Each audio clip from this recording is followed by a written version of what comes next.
guys, what's up? It's Darkmech here, and today I'm going to walk you through Neltharion's Lair 10+. I'm going to walk you through the pathway of mobs to pull, and I'm doing it on 10+ for the reason of having 3 affixes to deal with. So rather than make a whole range of videos dealing with 1 affix, 2 affix, 3 affixes, I can show you how to get through this with the 3 affixes up. The plan is to do a different dungeon at 10+ each time with different affixes, and that way I can cover all the affixes off and the pathways. So Neltharion's Lair today, we've got Bolstering, Overflowing, and Tyrannical. The big one here is Bolstering. So Bolstering, if you don't know, every time you kill one of the enemies in the packs you're pulling, it will buff nearby allies or its allies maximum health and damage by 20%. So the big thing with Bolstering is to watch how much you are pulling. The range on Bolstering is 45 yards, so you need to really be careful if you are chain pulling as well, which you absolutely don't want to go with Bolstering, how far you take other mobs near other mobs when you get into combat, because 45 yards will buff the other mobs as well. So small, steady pack pulling is the best way to go in Bolstering, and it's actually going to save you a lot of time. Rather than doing one huge pull, something ends up with 10 or 12 stacks of Bolstering on it, and then your tank has to kite all the way to fucking Albuquerque to avoid dying. So watch out for that on Bolstering. Bolstering also, don't drag mobs outside of boss encounters into those boss encounters, as when they die they will buff the boss with Bolstering as well, so that is definitely something to be wary of. Generally with Bolstering, the biggest thing you want to do is trying to kill everything evenly. When they get low, stun them and try and kill them all around the same time. That is the aim behind Bolstering. But obviously that requires fairly good communication and DPS to be switched on. This is a pug, by the way. I'm not doing this in my normal group, so I am trying to sort of cover off a few things like that, so it's not an ideal setup all the time in when I'm making these videos. Overflowing, the second one. Overflowing is a fairly joke affix. It generally doesn't really warrant much attention. On my warrior, we completely ignore it. On the DK, it's a little bit different, and it probably would be on a demon hunter as well. Overflowing causes all overhealing by a spec-specific player to trigger a heal absorb on that target. So it's from a heal spec player, so a Death Knight's Death Strike isn't going to trigger overflowing. However, if I have the overflowing debuff, my self-heal is going to be negated by that overflowing absorb. So that is something to deal with on the Death Knight and on a DH as well. Generally, it'd come down to good communication if you were low, telling your healer that you're going to vamp blood and consumption or something to heal yourself back up, so they didn't pump you full of heals as well. But we're in a pug, so that communication doesn't really exist, so just be aware of that. So you can see we're moving down here. Most people usually skip these 3 on the bridge. They're a really easy 3 to pull, so I always pull them.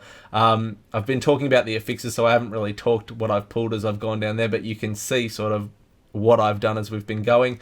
This is the best pathway and the most efficient pathway I have found through this dungeon. Killing these 3 means I don't have to go into the water and get the gators. I pulled the 2 gators in the water as well as we were coming up when we first dropped down. Reason being, again there, it's very streamlined through the dungeon. So up to the first boss now, which is Roquemore. Now Roquemore is affected by Tyrannical, which is the 3rd affix. So there are 2 affixes after 10+, Tyrannical and Fortified. Tyrannical is going to give the bosses 40% more health and make them deal 20% additional damage. Makes the boss fights go for a hell of a lot longer, and some of the mechanics can really fuck you up. Now, Roquemore, the one thing you want to do as the tank is to be making sure that you are facing him away. Roquemore is going to cast Razor Shards. If they hit your party, you're most likely going to kill somebody. He'll also summon these Blight Shard crabs here. When they killed, they leave a pool of green shit on the ground, which is called choking dust. You want to make sure that you're not standing in it. He'll also, whenever he gets a full energy bar, he'll cast a thing called Shatter. Now, if there are any of these crab fucks left up when Shatter goes off, they'll deal damage depending on how much health they've got. So you really do want to make sure you're killing them. An easy way to manage the adds is to actually have your ranged pull them out when they spawn and kill them outside of the boss's sort of radius. Reason being, it's just easier for the tank. It means that they can just sidestep them out. The choking dust is well out of the way of the fight, and it just makes it a hell of a lot easier to manage. It is harder as the tank to kind of let adds go out and beat on your party. Your general reaction is to want to grip them or taunt them or hit them with a ranged ability to bring them back. However, it is a hell of a lot easier. If they're not beating on your healer, just let your ranged kill them. It makes it a lot easier for yourself and for your melee as well to get around them. But as the tank, make sure you're moving out of the choking dust at all times. Make sure he's facing away. Be rolling through your cooldowns or your active mitigation as you're going to be taking a lot of damage. And check your positioning to make sure your melee still have access to the bosses where you're moving it with the choking dust. So we're going to take the barrels down, we're going to make sure everyone's here, and we're going to pull these next two here, the Breaker and the Rock Pelter. For me, the Rock Pelters are always the focus target. The Rock Pelters, for some reason, the jagged disc they throw, which can't be interrupted, it can be stunned, however, just does a fuck ton of damage. Those Breakers, you really want to be facing them away from your group as they cast a Frontal Cone Avalanche. The Pelter is also going to disengage away. On the DK, it's easy. Every time it disengages, I just grip it back. You can stun them, so affixes, shockwaves, things like that all work. But make sure if you don't have a means like that, that you are having him facing in a way where if he disengages, he's not going into another group and he's also going the way you want. You don't want him to jump in another pack, as we already spoke about bolstering. You don't want to be buffing other mobs that are unnecessary with bolstering. It's just going to cause you to take a lot more damage and a lot more time in the dungeon. We're getting these Rockback and the Hunters here. Again, they really don't do anything. Interrupt the Stone Gaze where you can. You're not going to have a lot of problems even on 10 sort of moving through here. And this isn't an overly geared group either. I think I'm 871 on my DK in here. And I think the rest are around the same sort of item level. So it's not an overly geared group, but because there's no fortified, because it's tyrannical, the trash really isn't that hard if you're using your brain. Again, there's two Rock Pelters and a Breaker in here. Facing the Breaker away, make sure you're focusing down the Rock Pelter. Now, with bolstering, as I mentioned before, generally your aim is to want to kill everything down around the same time, then use your stuns and then start bringing them down. However, with the Rock Pelters, I really think the Rock Pelters are worth fucking killing ASAP. They just seem to do a hell of a lot of damage. I don't know if I'm the only one that really ever seems to encounter that, but they really seem to do a fuck ton of damage and need to be dropped ASAP. We generally have the most problem with them in the normal group I run, so that's just our default setting, is to smash the Rock Pelters down. Again, over in this corner, don't skip these guys. Get the Rock Pelter and the Breaker. Again, focusing down the Rock Pelter. Tremble Before Me is absolutely amazing on a Death Knight in here as well. Generally, my first thought was always to take the reduced cooldown on Gorfiend's Grasp, which is obviously extremely powerful. Tremble Before Me, however, is such a fantastic damage breakup, especially on the Breakers and Rock Pelters for stuns. It is really worth taking if you are a Death Knight in here. Next up, we're going over to this Hulk and the Shaper. The Shaper, you need to try and interrupt the Stone Bolts where you can with stuns. Make sure with the Hulk that you are facing it away from your group. The Piercing Shards do a hell of a lot of damage. As a tank, don't be afraid to sort of be rolling through cooldowns here. You do not, I mean, it's ideally you do want some cooldowns when you hit the bosses, but generally on the trashes, if you need to use a cooldown, make sure you use one. The Hulks will also do a knockback as well, so just be aware of that. When you're pulling the Breaker and the Shaper here, if you've got a grip the Shaper over, as it will stand there and cast unless it's interrupted. I wanted to get them before the Hulk came padding around again, but I didn't want to pull them with the Hulk, because buffing the Hulk with a 3 or a 2 bolstering would be absolutely fucking horrendous. So just watch your positioning as you're moving them out. Next, we're going to get the Hulk and the Shaper when they come around. So we're going to grab these two now. I actually perish on this Hulk, I think. And again, I was way too late to use a cooldown. I didn't have Vamp Blood at the time, but I think I had Icebound Fortitude. And one of my big things as I always go on as a tank is to be liberal and proactive with your cooldowns, and I think I ended up hitting it as an oh shit button, which is really fucking terrible by me. So you can see you can stun the Hulks after their Piercing Shard as well, so make sure you're doing, or might be after their Fracture, sorry, but make sure you're doing that. And you can see I drop really fucking quickly. That Piercing Shard cut a hole in me. I hit Icebound Fortitude at like 30% HP, and I should have hit it well and truly higher, so I end up dying there, which isn't a huge deal. I end up getting well fed again because I gotta have fucking food. So then we're up to the next pack of 3 here, 2 pelters and a breaker again. So same shit again. This dungeon isn't overly complex in regards to its trash. Just make sure you're facing the breakers away, focus the pelters down. When the pelters go out on a death knight, grip them in, watch where they're facing for their disengage mechanic, which is, I think it's actually called retreat. And you shouldn't have too many problems. That one actually disengaged from where I had it into the rock, so it couldn't go anywhere, which made it really easy to kill. We're going to kill the little fucking burning Geodude over here, which is not actually Geodude, and this Shaper, and then we're going to get the Pelter that is behind us too. We used to leave the Pelter. We used to do this a lot different, but that was when we were grabbing the Gators out of the water. I like doing it this way. By all means, there are lots of ways to do Mythic plus mob counts. This is just the way that I like the most. So then we're going to grab this last Rock Pelter here and get him down. And then we're going to move on to the second boss, which is Ulrog Crag Shaper, or Crag Shaper. Again, guys, you can't interrupt the Jagged Discs, obviously, but you can Affix, Shockwave, Leg Sweep, and all that kind of stuff on them. So pull Ulrog, he'll jump into the middle. Make sure you're pre-potting, all that kind of stuff. If you've got it, you're not going to have hero up for this guy because it's still down.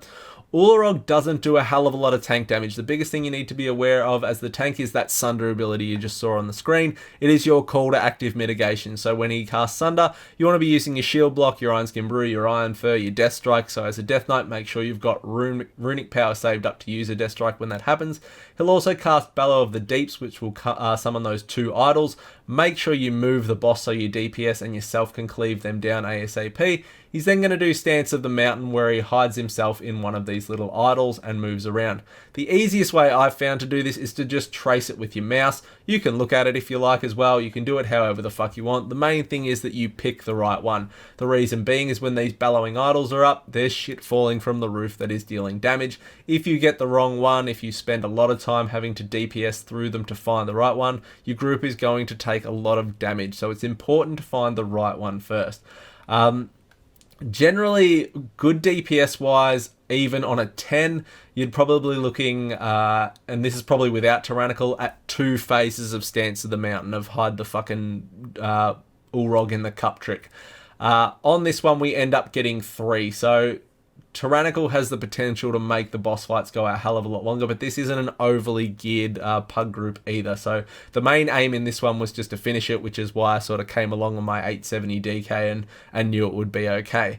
But as I mentioned, you're really not going to have too many issues in here. As the tank, make sure you're getting your active mitigation up for Sunder and you will be fine. It's not a hugely large tank damage fight. Once he's down, we are pulling these next 3 near the snail races. We are not skipping them. Again, Pelter, Breaker, and the Shaper. Make sure you are focusing the Pelter down. Interrupt the Shaper's, what the fuck are they called? Stone Bolts, if you can. And that is, again, pretty much it. You're not going to have too many problems. Watch where you're facing the Rock Pelter. If you're facing him up against that wall there, he can actually disengage all the way up onto the top of the fucking rocks, which can be a giant pain in the ass. So just be aware of that on the Death Knight. Of course, you can grip it and things like that, but do be aware of that if you don't have those classes to get it back on the ground. Otherwise, your range will be spending all their time killing it. Next up, guys, we're coming up to these 2 packs. Your healer is no doubt going to lag out in the corner there and stand there while everybody waits. I eventually just decided to say, fuck it, there's only 2 of them, we'll just kill it. And I really thought that I sped this part up. There we go, I sped it up there. That was fucking dumb. So pulling this Lurker here and the Grub Master. Now, the Grub Master is the really important one in this equation. Reason being is the Grub Master is going to do a thing called Worm Call, I believe it's called. There it is there. Where he's going to summon a little Tar Spitter Grub. That Tar Spitter Grub needs to die ASAP. It casts Metamorphosis. If the Metamorphosis cast gets off, it'll summon a Fuckworm, which is in the middle of a green pool of fuck you, and it is just a giant pain in the ass. It is a huge time waster. It will the worm in the middle of the green pool of fuck you will end up pulling it, your ranged and your healer into the slime as well. So it's just avoid it. Just kill the fucking grub as soon as you see it go up. Our healer's finally back now. We're next pulling the next pack of 3. So generally, if it wasn't bolstering, I'd pull those 2 packs together. The first pack there and the pack we're on now. But of course, because of bolstering, I am not. And that is something you really do need to be consciously thinking about as the tank all the time. is your pulls. Make sure you're killing those grubs ASAP from the Grub Masters, and that's about it on this track. Again, with the Shapers, make sure you're interrupting the Stone Bolts where you can. Also here, generally, I would go and pull those 2 packs together.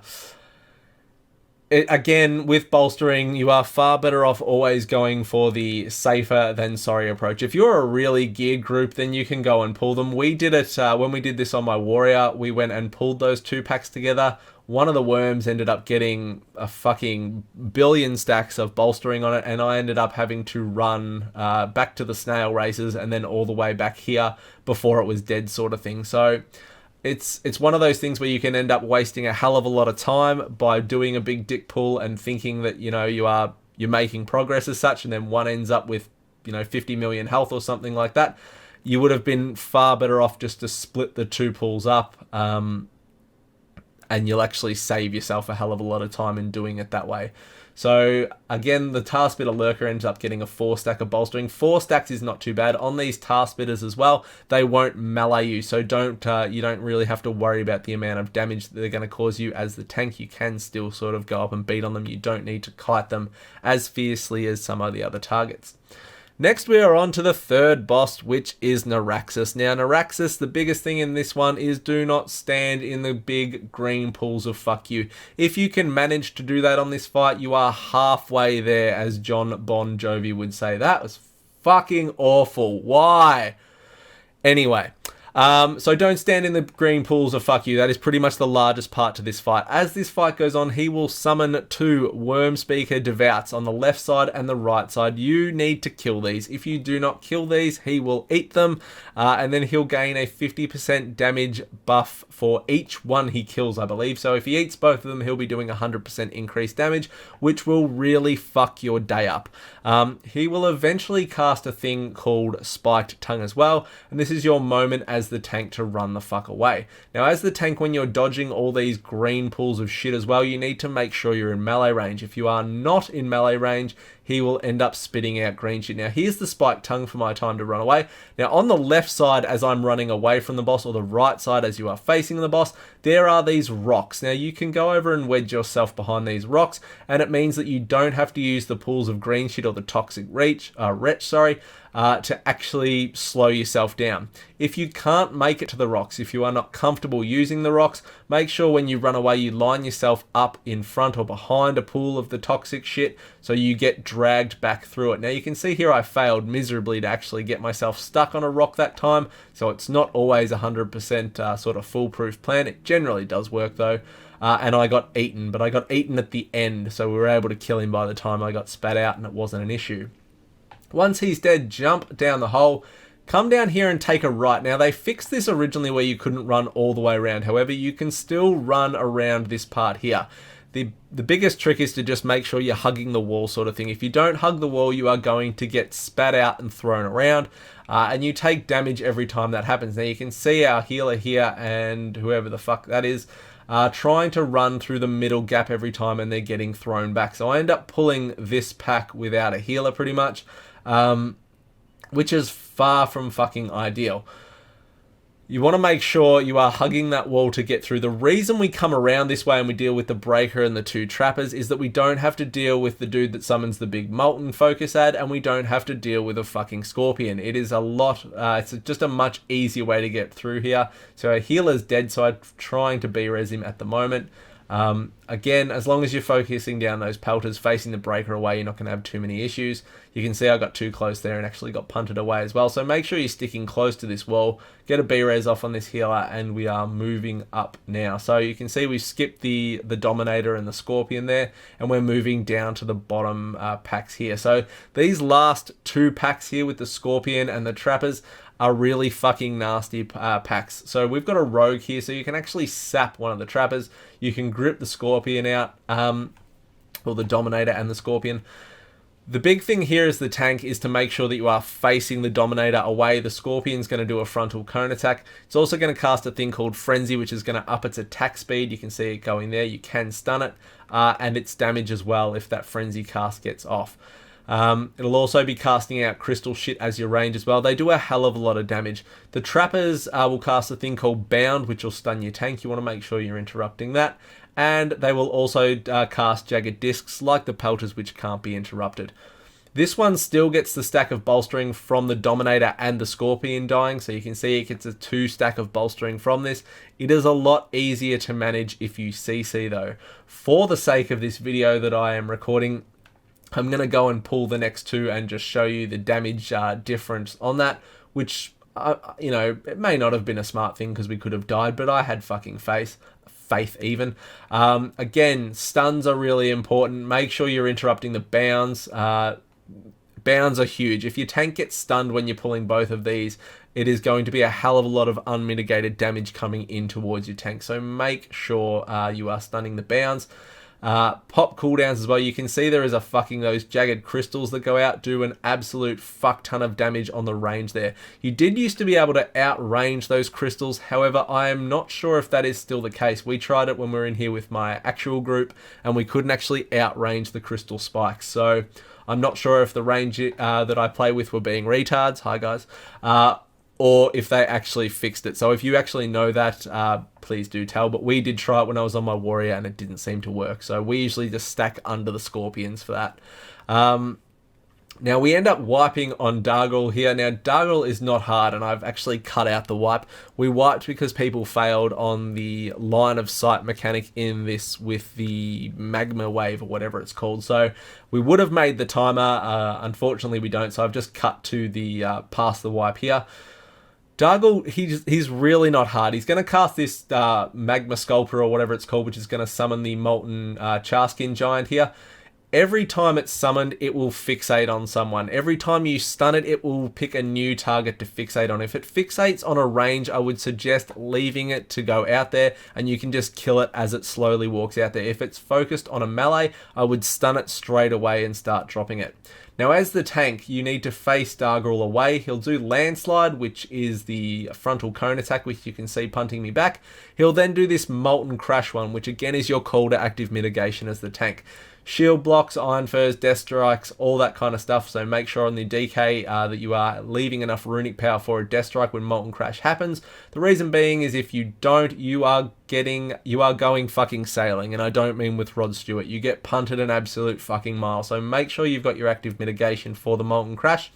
You can see he also does this Magma Wave ability. Now, Magma Wave, as a DK, you can AMS through it. As a rogue, you can also cloak through it. If you do not have any of those abilities, you need to hide behind the Crystal Spikes. Now, he'll be casting Crystal Spikes out on range targets throughout the fight, and you can see him in the left side of the screen near the top. They're those crystally spiked walls. When he casts that magma, whatever the fuck it's called again, I can't remember, magma wave, you need to run and hide behind those crystal walls. So as the tank, make sure that you are, positioning him obviously away from your group, but close enough to those magma spikes where if people need to run, especially melee that aren't rogues and DKs, that they can reach those crystal spikes easily enough without having to run so far away. You lose a lot of DPS from the travel time. They also may die because they're not close enough. So that is it, guys. That is my guide, if you'd like to call it, to Neltharion's Lair Mythic 10+ with Overflowing, Bolstering, and Tyrannical.